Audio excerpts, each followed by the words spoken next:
Welcome back to the Microbrand Monthly. Here in one video, I'm going to be showing you the most interesting Microbrand watch releases for the month of November. And this time I'm not alone. I've got a friend who's going to be helping me out. We're going to be going hands-on with 4 really cool watches today. Take a quick look and then we'll get into it.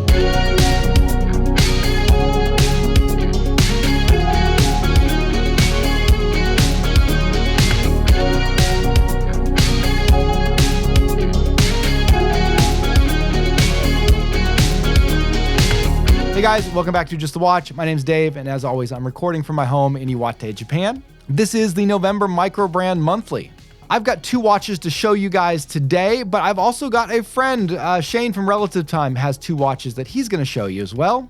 Well, I'm glad to be here. Thanks for having me. The watches that I have in for review are the Direnzo DRZ04R Mondial Integrated Sports Bracelet Watch. It's a really cool, really fun Swiss-made micro brand. I've really been appreciating what Direnzo has been putting out lately. Just love their design aesthetic. And then I have a somewhat crazy watch from Vario in their new Futurist that I think might be my favorite release from them pretty much ever and is probably the coolest release of the entire year when it comes to micro brands. That's what I've got on my plate today. Shane, what are you going to be showing us? Now, today I have 2 new releases to share with all of you, and they're both higher-end sports watches. But that's where the similarities end, because these couldn't be more different from one another. The first is the new version of the Monta Triumph, which is a true Gata watch that's on the cutting edge of elegance. While the other, the Jack Mason Pursuit Pilot Pro, is a toughened up tool watch that's ready for anything. All right, we'll be jumping back over to take a look at those in just a minute. Now, the watches that I'll be showing you today are ones that the brands have agreed to let me keep, which is why you saw the paid promotions flag at the beginning of this video. And with that said, I want to actually start this off by taking a look at that watch from Vario. We've already reached November, and I've been able to check out a lot of really interesting micro brands this year, but this Futurist from Vario is hands down the coolest release I've seen yet. On paper, the idea for this watch sounds crazy. It has an insane-looking faceted crystal. The case is engraved with a starburst pattern, so this is not a brushed finish. This is actually engravings on the top of the case, so they're deeply etched in there. And as if that wasn't enough, they also decided to go with a 12 o'clock crown. And even as I'm saying this, it sounds like this should be some kind of a funhouse novelty watch, but it all comes together looking cool and amazing. This is a sleek, retro-futuristic watch that is unlike anything else on the market right now. And yet it has this effortless, cool aesthetic about it. Vario draws pretty much all of its inspiration for each watch from vintage watch designs, but I think often the inspiration doesn't lie in individual watches from that time period, but from the time period itself. It almost feels like Ivan just completely immerses himself in a time period and absorbs so much information and aesthetic and artistry from that time period that he's then able to design a watch that feels like it came from that time period without necessarily referencing individual watches from there. Rather than a watch that feels like it's a mashup of other classic watches, this feels like a vintage watch that was just recently discovered that everybody had missed from the 70s. That faceted crystal just imbues so much character into the watch, along with the beautiful fume dial. And the case has such a slick, perfectly symmetrical look to it, thanks to the choice of going with that 12 o'clock crown, that it just has this incredibly unique look about it. Now, while the 12 o'clock crown looks great aesthetically, it is a little bit annoying to set the watch and to wind the watch. So while I love the way it looks, from a functional standpoint, it's the one part that kind of bugged me a bit. But while the watch looks vintage, it features fully modern components, such as a premium Japanese Miyota 9039 automatic movement, a sapphire crystal with AR undercoating, 100 meters of water resistance,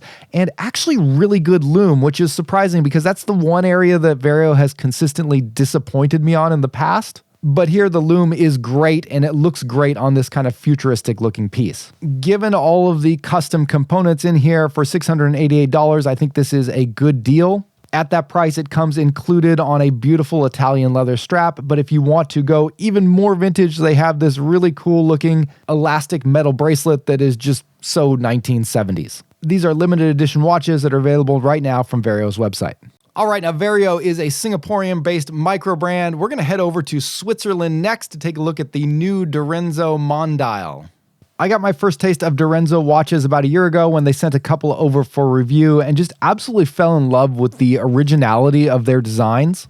All of their watches have a very distinct look about them, drawing inspiration from mid-20th century race cars and aircraft. They're filled with sleek lines and smooth curves, a use of geometric shapes that feels incredibly clean without looking minimalist or boring. And they've applied this design aesthetic to a number of different types of watches. Back in 2021, the same year that Tissot released the PRX, Direnzo was on the same page releasing their own integrated bracelet sports watch in the DRZ04. And Direnzo's design language really translated well into this style of watch. Now in 2025, Direnzo is releasing the next version of this watch in a wide range of fresh, fun colors. The Direnzo DRZ04R Mondial is built around the Swiss-made Sellita SW200 automatic movement in the Elaboré grade.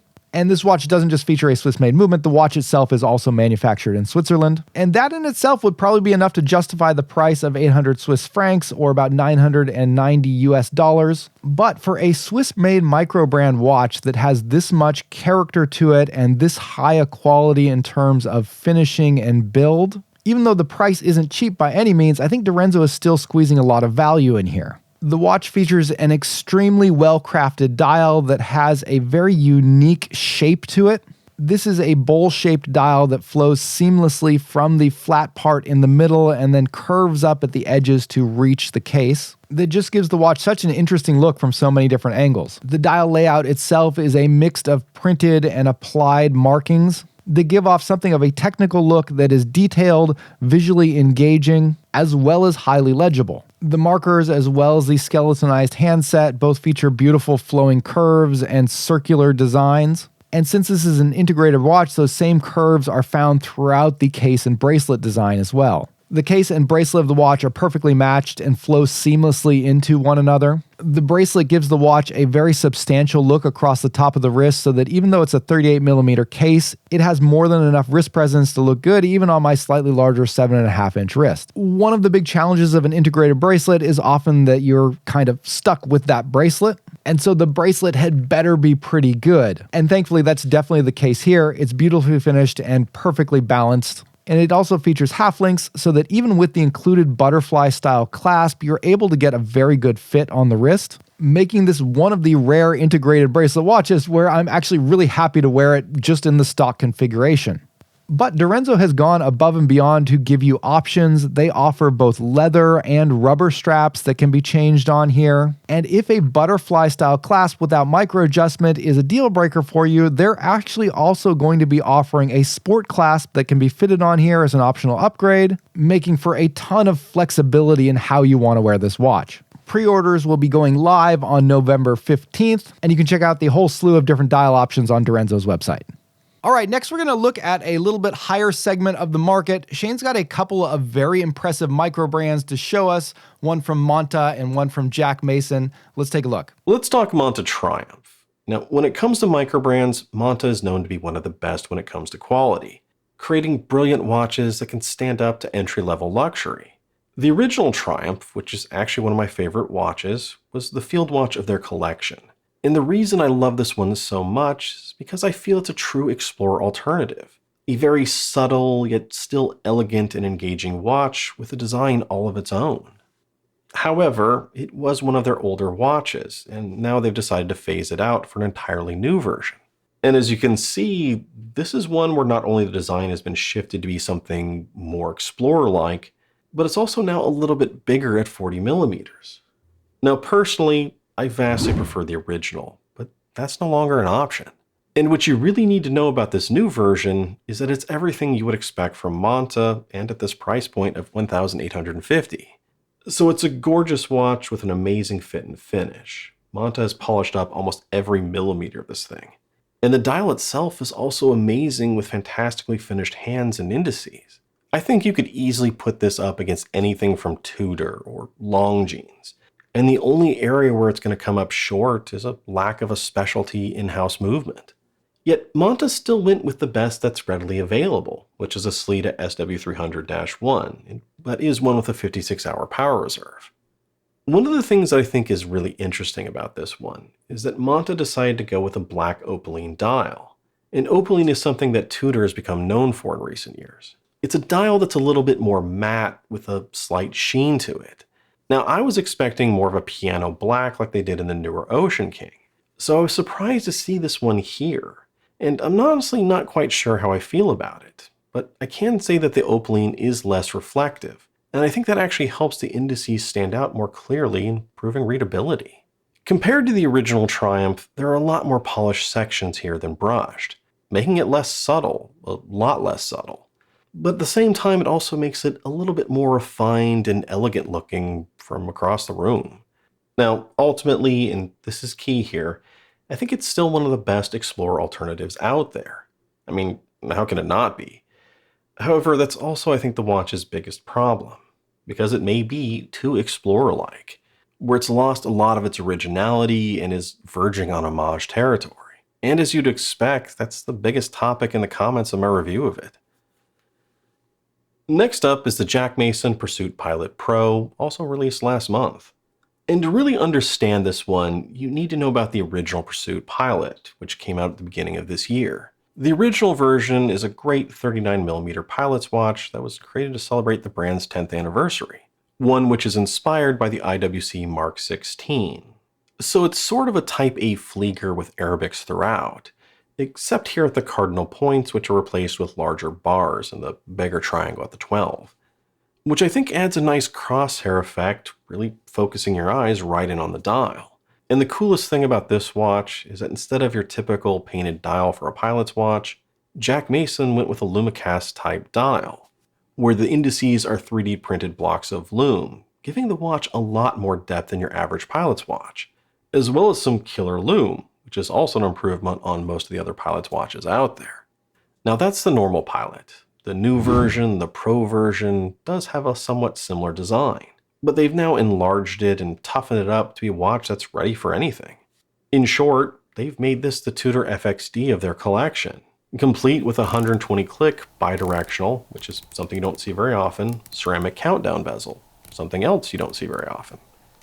And with the addition of that bezel, Jack Mason has turned their regular pilot's watch into one of the best dive pilot hybrid watches I've run across, which essentially gives you the best of both worlds, where with its chalkboard matte dial, Zen-like hands, and Arabic indices, it gives you the straightforward, easy-to-read design you would expect from a military tool watch, which is then paired with the increased water resistance, toughened up design, and extra utility of a diver. The only downside here would be the price of $1,399. However, on the other hand, when you consider the quality of the case, the dial, the fact that it's assembled in the USA, and that it has a Swiss LJPG 101 movement, which has been further regulated to be within 5 seconds a day, I think it's pricey, but you still get a lot for your money and overall somewhat reasonable. Jack Mason set out to create the ultimate tool watch, and I think they've come pretty close with this one. So that was the new Monta Triumph and the new Jack Mason Pursuit Pilot. Both great watches, just in their own way. But back to you, Dave. Thanks so much, Shane, for your help in this video. It's great to be able to get kind of a broader perspective and get even more watches out in front of everybody. And hopefully this will be a segment that we can continue doing. So if you're looking for a chance to get a quick snapshot of some of the best microbrand releases each month, definitely make sure you subscribe to the channel. And for full reviews of the watches that Shane featured, you can check out his channel at Relative Time. And I will also be releasing more in-depth reviews at each of the watches that I featured as well.